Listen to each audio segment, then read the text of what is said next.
pembicaraan rahasia mereka kecuali pembicaraan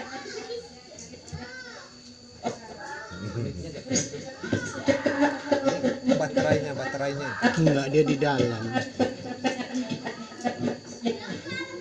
Barang siapa berbuat demikian dengan Allah, maka kami akan memberinya pahala yang besar. Jadi dikatakan dalam ayat ini tidak ada kebaikan dalam bisikan-bisikan atau perkataan rahasia yang satu kelompok ngerti, yang satu kelompok nggak tahu. Ini namanya rahasia, kode-kode. Itu bagaimana caranya? Tidak umum, tidak semuanya ngerti.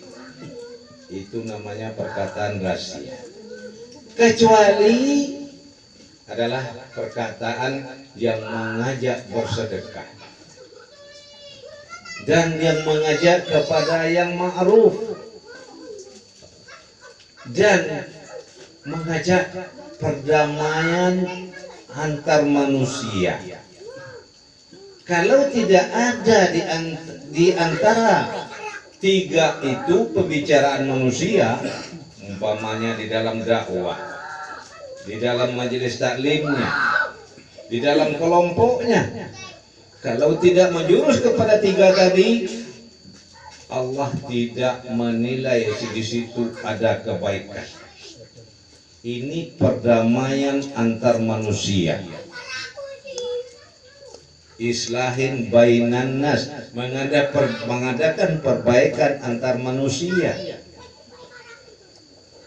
Karena Islam itu rahmatil alamin. Sekarang di dunia kita sekarang, dilihat di YouTube, dilihat di TV, bagaimana pembicaraan ulama kita. Adakah ulama kita yang mengajak kepada perdamaian? Ada enggak Pak, Bu? Enggak ada. Ngajak bentrok, perang yang banyak, Pak. Allah menilai di situ tidak ada kebaikan. Bahkan Allah menekankan lagi. Tolong baca lagi Bu di surat 47. Surat Muhammad ayat 35. Muhammad. Surat 35 ya. Fala tahinu tadillal khair. Surat 35. Ayatnya 35. Maka janganlah kamu lemah yang mengajak damai, karena kamulah yang lebih unggul, dan Allah ampun bersama kamu, dan Dia tidak akan mengurangi segala amalmu. Ini pesan Allah kepada umat Islam, Pak, Bu. Jangan kamu lemah mengajak kepada perdamaian, bukan permusuhan, bukan peperangan, Pak. Bagaimana ulama kita sekarang yang kita lihat dalam TV? Sesuai nggak dengan Quran? Ngajak bentrok semuanya, ngajak perang semuanya, ngajak pisah semuanya. Quran Allah berfirman seperti itu. Jangan kamu lemah mengajak kepada perdamaian, dan Allah beserta kamu, dan kamu itu lebih unggul, dan Allah tidak mengurangi pahalamu. Bagaimana kita selama ini mendengar cerita ulama, sesuai nggak dengan ayat itu? Mengajak damai, ini Islam namanya, Pak, Bu.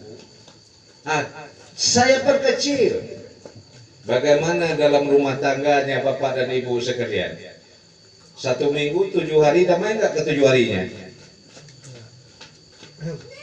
Tuh, pernah damai nggak? Jadi kita jangan lemah mengajak kepada perdamaian, tidak bosan-bosan.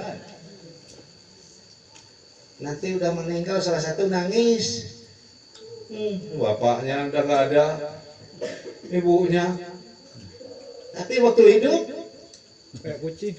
tukaran melulu. Nah, ini tolong kita perhatikan. Jadi maka kita ini boleh dikatakan Itu Quran apa tadi tulisannya? Mau Yunus? Bukan. Bukan. ada tekanan keras dari Allah dalam Al-Quran untuk kita masing-masing yang memiliki hati ditekan keras. Ibu, lihat lagi Qurannya, surat Al-A'raf, surat yang ke-7.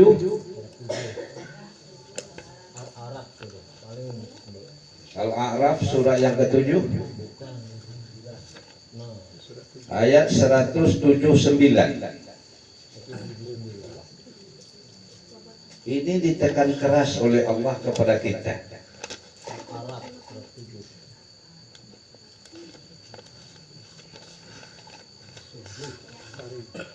Ayat 179. 179.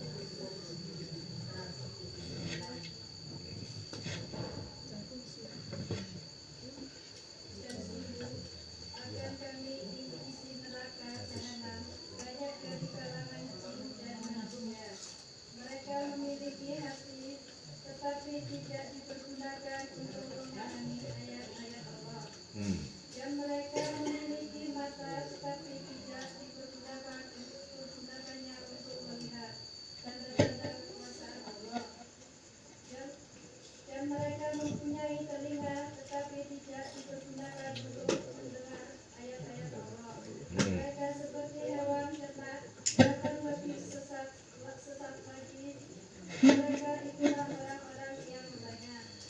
Jadi saya perjelas dari sini karena mic-nya tuh enggak Jauhan. enggak bunyi tadi itu. Jauhan dari Baterainya kayak Putus-putus.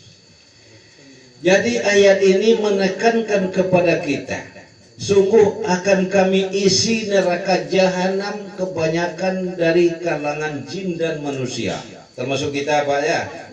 Isi oleh Allah neraka jahanam itu. Dikarenakan apa? Manusia itu mempunyai hati tetapi tidak dipergunakan untuk memahami ayat-ayat Allah. Termasuk siapa Pak? kita saya. Oh Pak, masa di itu sendirian begitu. Yang lain sudah kan? Ini keras pesannya tadi. Kita memiliki hati tidak dipergunakan untuk memahami ayat-ayat Allah. Akhirnya kita beragama ikut-ikutan. Apa contoh ikut-ikutan? Tahunya kita sholat, udah dianggap selesai, udah Islam. Bahkan dikatakan awal tadi, Islam itu adalah hasil dari mentaati peraturan. Karena Islam itu hasilnya selamat. Agama itu adalah peraturan.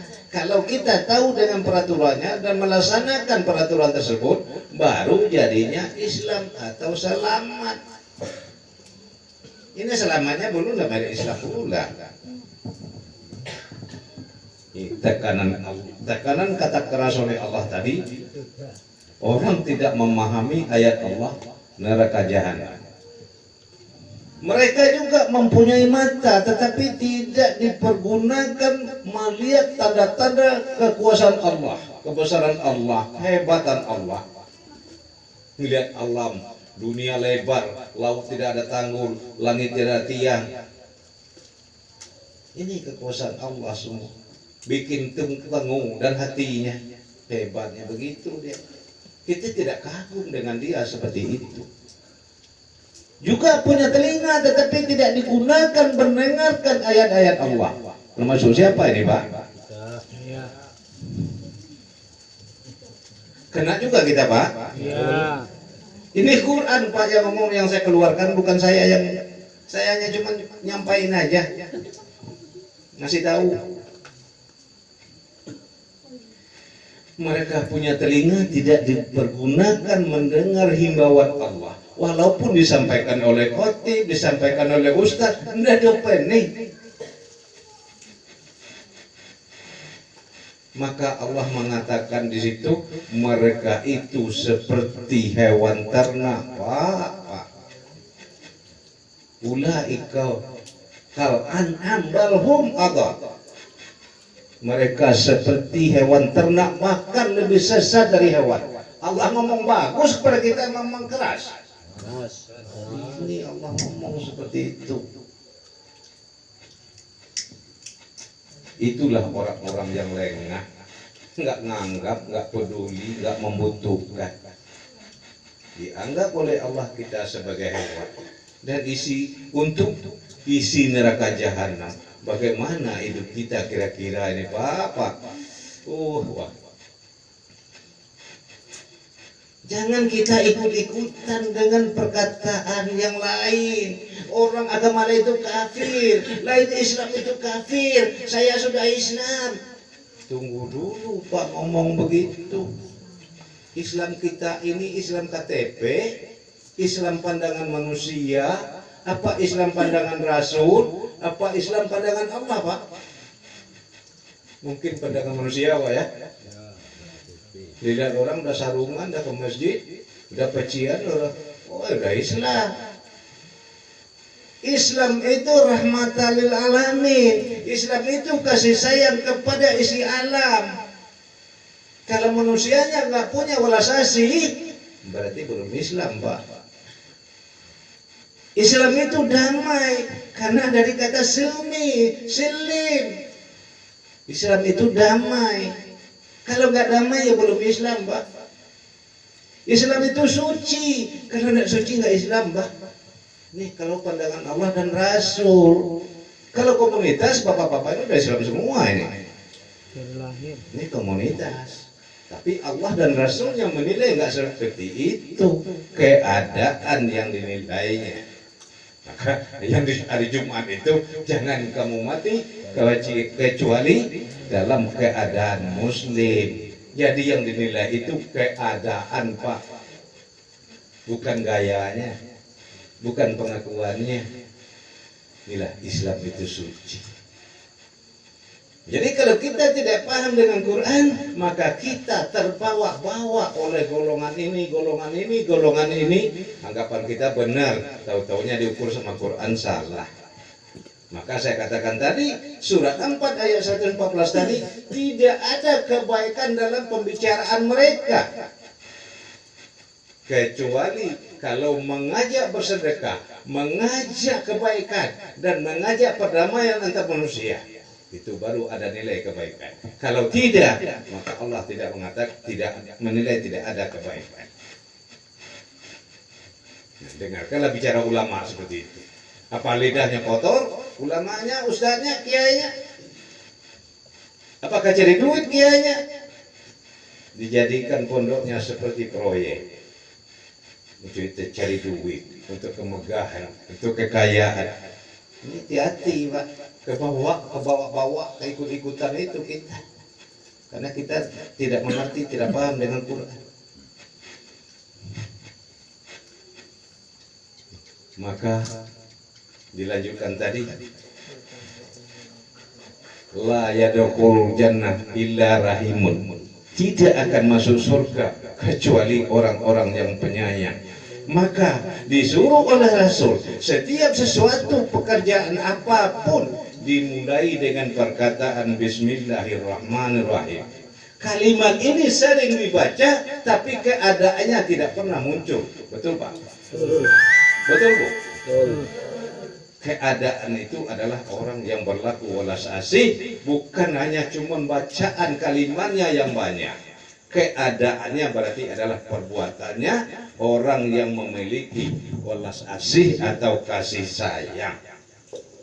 Kalau sudah orang ini kasih sayang, suami istri, kira-kira apa yang terjadi, Pak? Damai, selamat. Baiti jannati, Pak. Indah. Tidak kepingin mati itu, Pak. Karena damainya. Nah, kalau setiap hari bertengkar, minta kendat berarti itu. Bosan hidup artinya. Pulang ngamuk, pulang bentrok. Mau bosan hidup jadi. Tapi kalau kita kedua belah pihaknya mempunyai kasih sayang, maka mati itu takut rasanya. Karena enak hidup itu rupanya, damai. Maka dikatakan oleh Rasulullah, rumah tanggaku laksana surga bagiku. Karena damainya, indahnya, wah, tidak bisa diomong, Pak. Inilah yang saya ajak bapak-bapak kepada keadaan tadi ini. Kenapa kami ini pejuang-pejuang kecil namanya, sesuai yang dikatakan pembawa acara tadi, Rasulullah itu adalah pejuang agama yang dia diutus ke muka bumi ini untuk menyempurnakan akhlak. Setuju nggak, Pak? Setuju. Innama bu'istu li utamimma makarimal akhlak. Ini Rasul diutus ke muka bumi. Yang mengaku pengikut Rasul, yang mengaku pewaris Rasul, sesuai enggak dengan perjuangannya Rasul itu sendiri. Ini jangan lepas dari situ kita. Sudah itu, bagaimana dengan sholat, Pak? Sedangkan Rasul diutus ke muka bumi untuk menyempurnakan akhlak. Bagaimana sholat? Bagaimana puasa? Bagaimana haji? Bagaimana sedekah?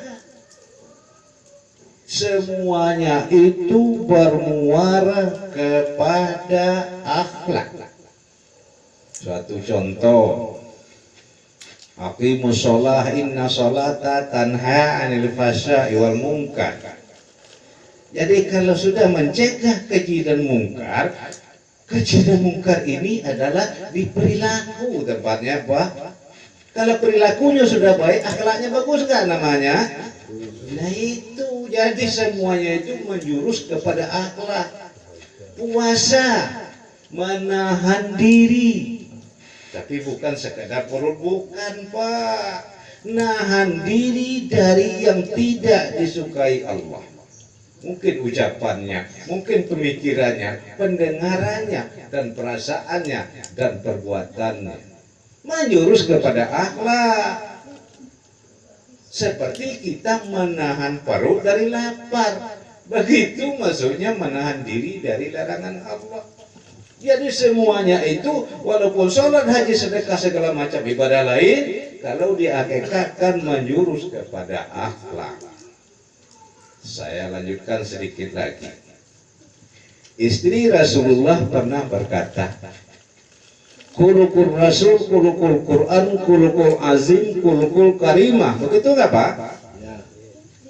Sekarang bagi kita, basmalah bisa jadi akhlak nggak, Pak? Nggak usah Quran dulu sementara.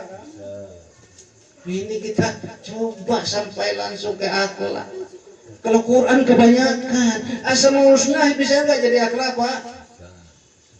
Nggak banyak nggak itu. Kalau Quran banyak.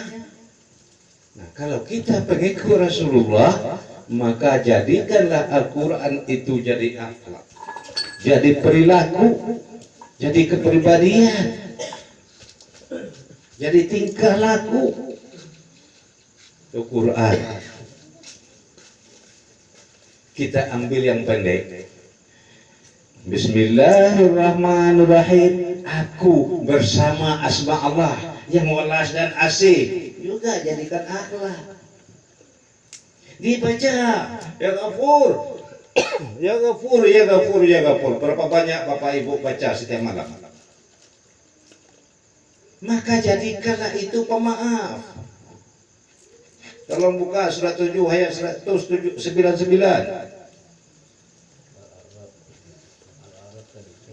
Jadi bukan sekadar baca, jadikan perilaku. Gapur 5.000 semalam. Tapi perilakunya dendam, hatinya kusak-kusu. Yang dinilai Allah hati dan perbuatan. Katamu Bu, surat 7. 199.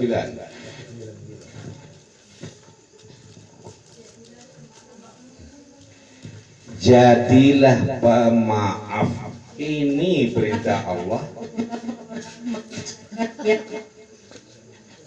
Jangan menginginkan orang-orang yang bodoh.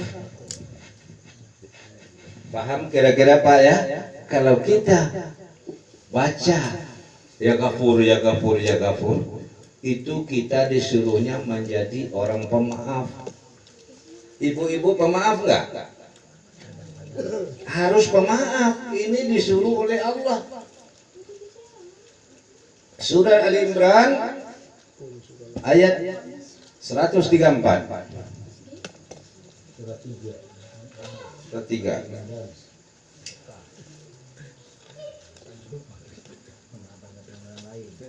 Jam berapa ya? Yaitu orang yang berinfak baik di waktu lapang maupun sempit, dan orang-orang yang menahan amarah dan memaafkan kesalahan orang lain, dan Allah mencintai orang yang berbuat kebaikan. Nah, jelas itu kita. Jadi yang dikehendaki oleh Allah adalah orang-orang yang takwa. Gabungan ayat itu dari 133. Wasari'u ila maghfiratum min rabbikum wa jannatu arduha samawati wal ardh. Mulai dari 133. Uiddat lil muttaqin. Nah, lanjutannya ayat inilah ayatnya. Orang-orang yang menafkahkan hartanya di waktu lapang dan sempit berarti tidak bakhil. Sesudah itu orang-orang yang sabar menahan amarah. Bagaimana kita selama ini mengumbar amarah apakah menahan amarah? Kasihan deh. Sesudah itu memaafkan kesalahan orang lain. Ini disuruh oleh Allah, memaafkan kesalahan orang lain. Enggak usah jauh-jauh, memaafkan kesalahan istri, bojo, suami. Pernah nggak tuh Pak Bu? Pernah. Itu, enggak usah jauh-jauh dulu. Dalam rumah tangga aja. Nah, Allah mencintai orang-orang yang berbuat kebaikan. Ada nggak pesan tadi yang bisa diperoleh Pak Bu? Banyak. Alhamdulillah. Jam berapa? Jam 10 lewat 6. Ya, udah lewat 10 ya. Untuk itu dari perhatian ibu bapak sekalian saya mengucapkan ribuan terima kasih dan mohon maaf atas segala kekeliruan. Dan mudah-mudahan sedikit pembicaraan kita tadi ada manfaatnya. Maka dari itu saya akhiri billahi taufiq wal hidayah. Assalamualaikum warahmatullahi wabarakatuh. Waalaikumsalam.